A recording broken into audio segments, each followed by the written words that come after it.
Udah lama nggak beli buku loh. Dari satu kali saya nelpon pulang, minta transfer uang 100.000 waktu itu salah. Jam 8 saya ambil, jam 9 saya ke Sari Anggrek beli buku, habis 70.000, 30.000 untuk seminggu gitu ya. Saya nggak mikir lagi ke belakang itu, asalkan dapat buku gitu.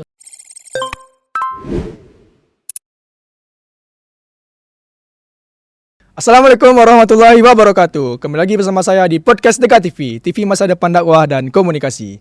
Oke, sore ini menjelang berbuka, kami ditemani oleh seorang mahasiswa, bukan mahasiswa sih ya, cuman lebih ke ex mahasiswa dari Hukum Tata Negara UIN Mamunjol Padang, yaitu Bung Daniel Oscardo.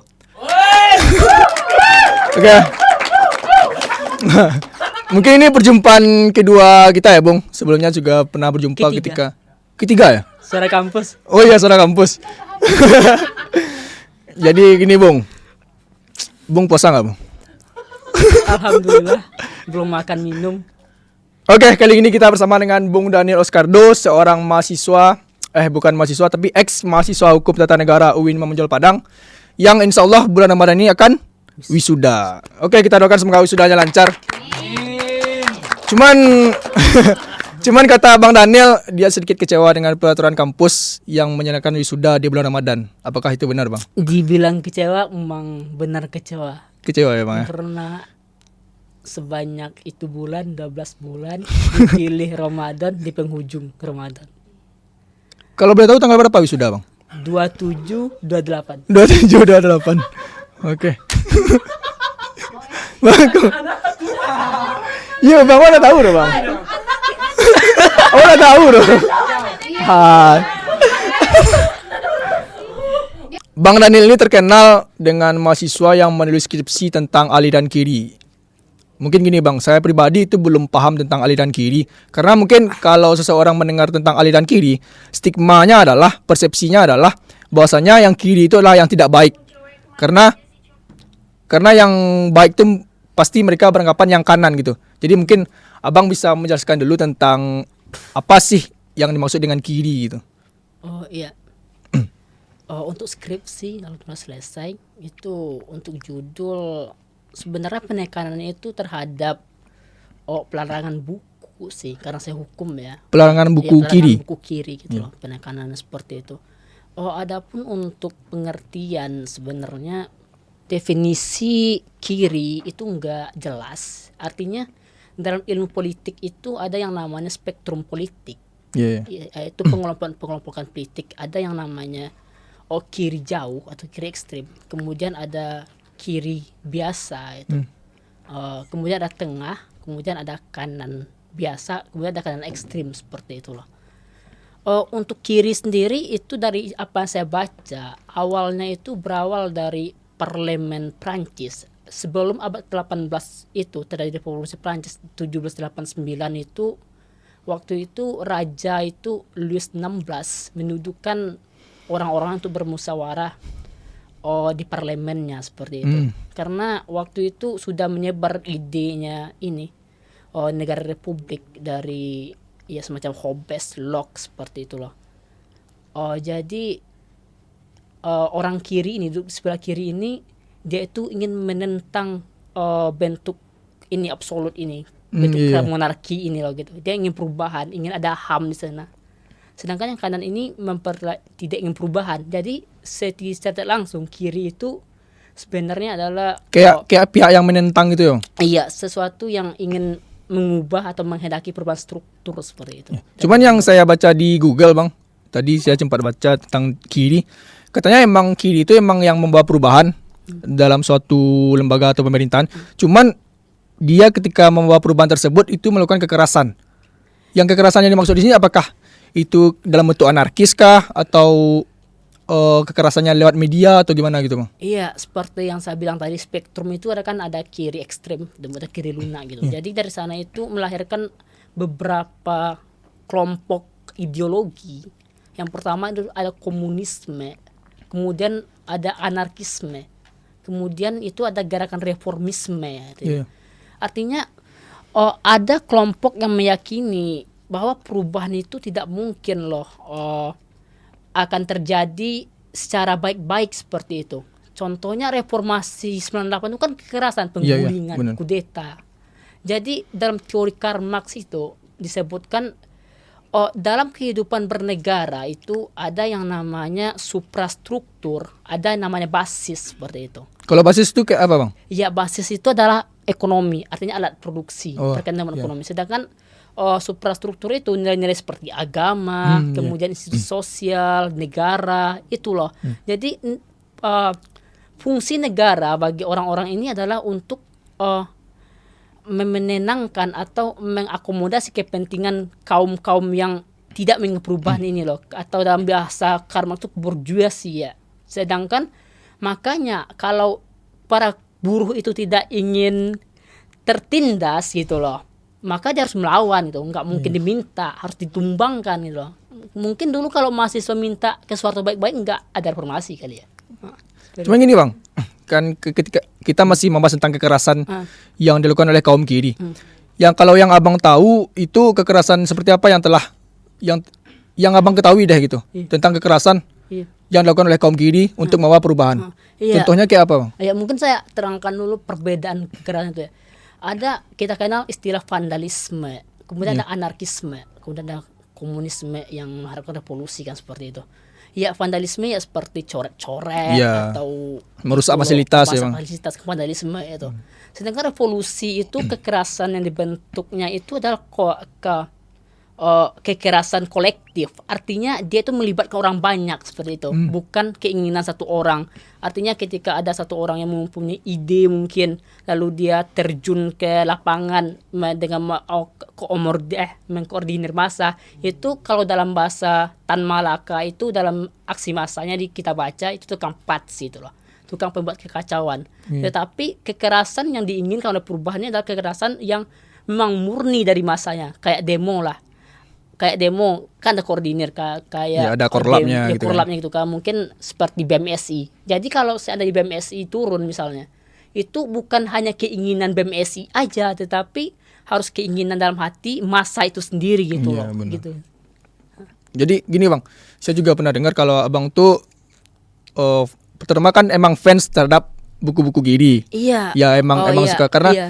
pernah juga Abang menabung untuk membeli buku kiri. Iya. Bahkan maksudnya di sini malahan lebih penting buku kiri daripada makanan. Apakah itu benar? Maksudnya saya pernah dengar dari sahabat-sahabat, mungkin kerabat-kerabat terdekat Bang Daniel, katanya Bang Daniel tuh lebih suka beli buku daripada beli makanan. Lebih baik uangnya ditabung untuk beli buku daripada untuk beli makanan. Itu apakah benar itu, Bang? Iya, itu kebiasaan mungkin nggak bisa ditiru. Itu gimana ya? Iya, iya, itu kebiasaan saya sih. Iya, dalam Madilog itu Tan Malaka bilang kayak gini loh. Selama toko buku itu masih ada, maka selama itu pustaka masih bisa dibentuk. Kalau memang perlu dan memang harus perlu, pakaian dan makan dikurangi gitu loh. Saya kayaknya mengamalkan prinsip ini loh gitu. Saya pernah bukan hanya buku kiri ya, seluruh buku sih saya baca, mulai dari romance, novel atau gitu loh. Saya baca semuanya. Ya pernah satu kali sih. Waktu itu saya kan beli buku itu pakai uang belanja ya. Gitu. Jadi udah lama nggak beli buku loh. Jadi satu kali saya nelpon pulang, minta transfer uang 100.000 waktu itu salah. Jam 8 saya ambil, jam 9 saya ke Sari Anggrek beli buku, habis 70.000, 30.000 untuk seminggu gitu ya. Saya nggak mikir lagi ke belakang itu, asalkan dapat buku gitu. Jadi seminggu itu dihabiskan untuk membaca buku tersebut.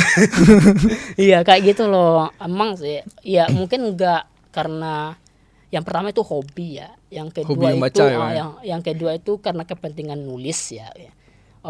Dan kemudian tadi soal toko-toko kiri itu loh.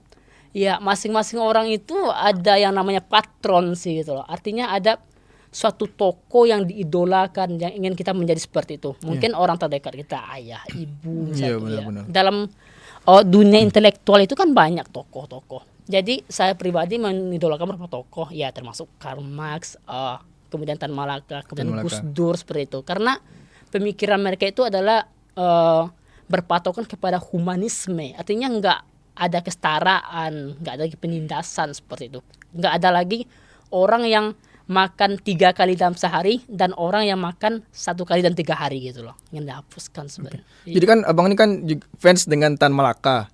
Kalau yang untuk aliran kiri kan yang terkenal itu kan ke Tan Malaka. Iya, di Indonesia. Alasan kenapa Abang mengidolakan Tan Malaka itu apa? Karena kan kalau orang menolakkan seseorang itu kan ada Iya, alasannya. Maksudnya ada sesuatu yang menonjol dari sosok individu tersebut.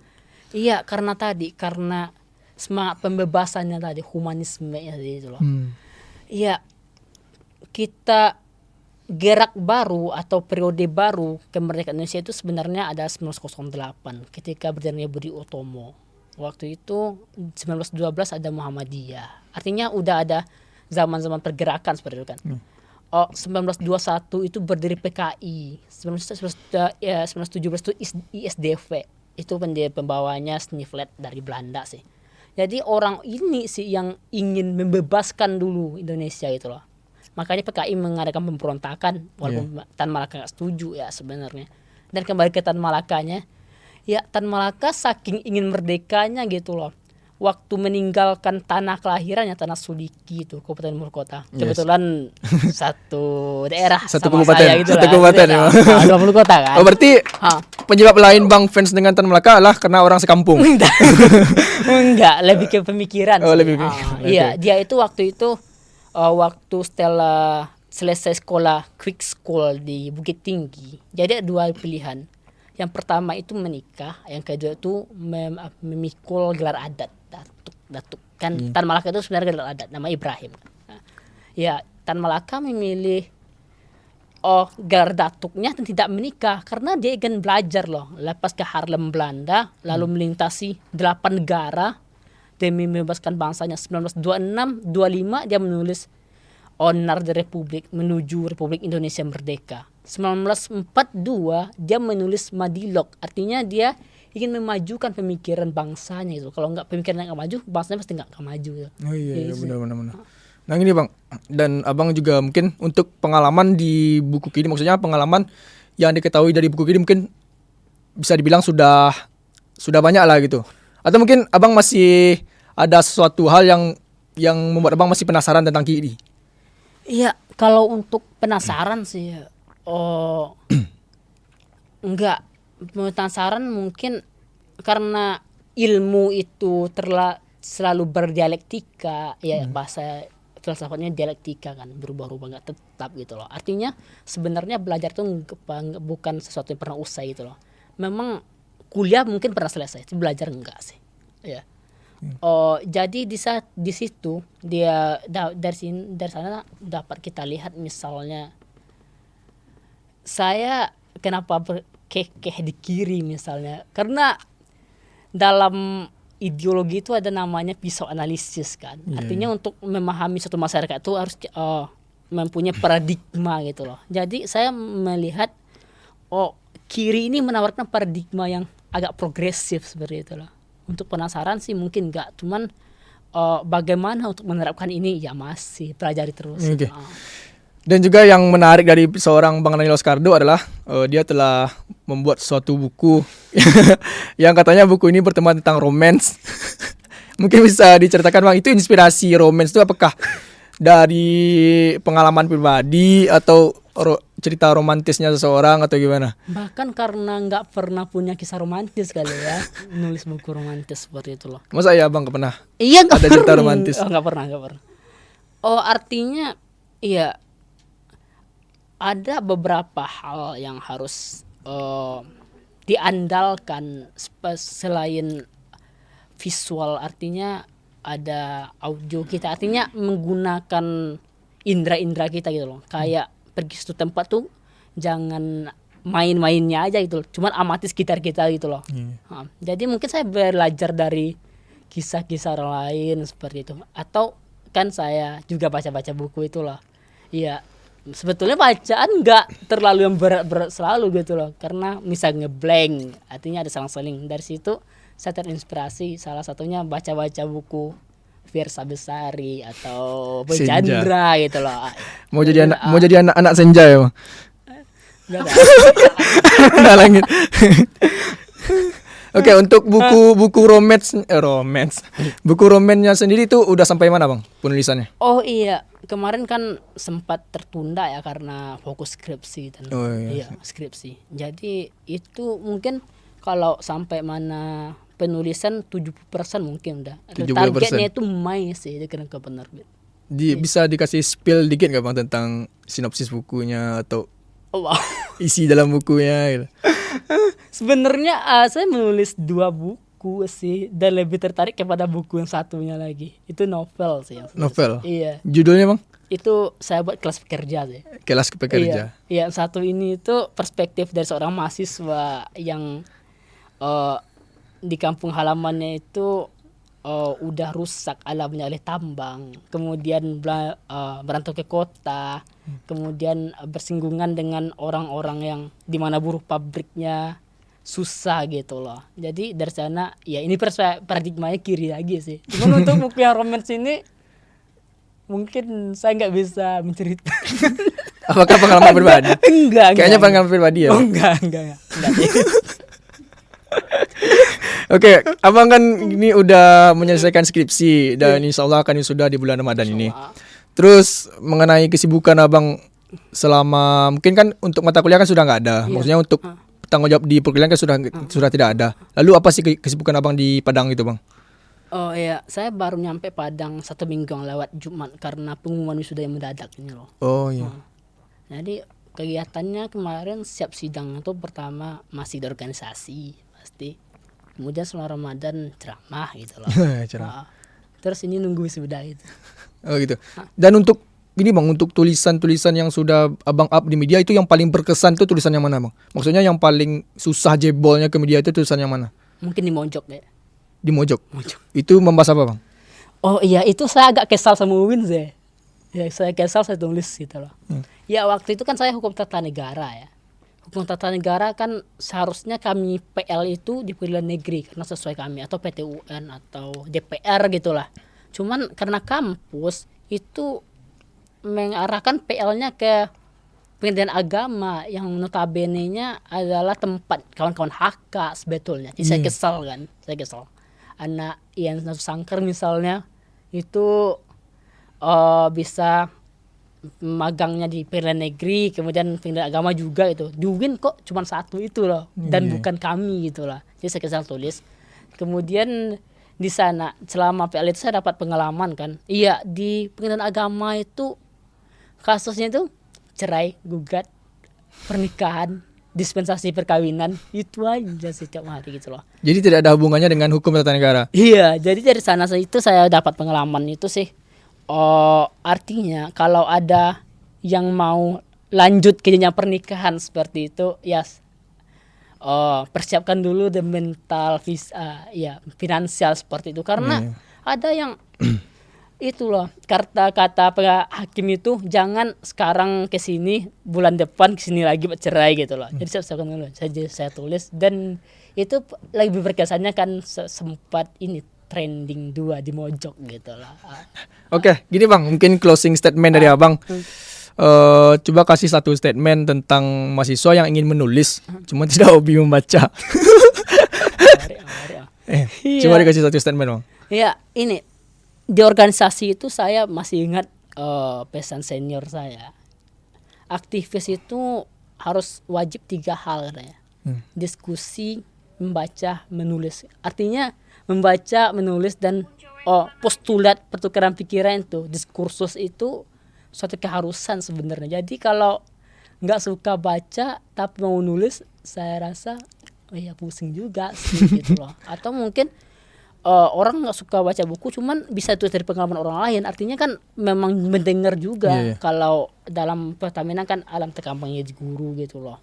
Jadi untuk pesan sih mungkin jadi diri sendiri aja gitu. Fokus ke kalau minat sih ya nulis karena saya bukan lulusan kelas menulis. Saya nggak pernah belajar nulis sama orang lain. Jadi kalau emang mereka mau menulis emang harus membaca. Iya, kalau saya sih kalau mau nulis ya nulis aja gitu. Saya karena saya nggak pernah lulusan kelas nulis, karena saya nggak pernah belajar nulis sama orang lain, saya otodidak semua.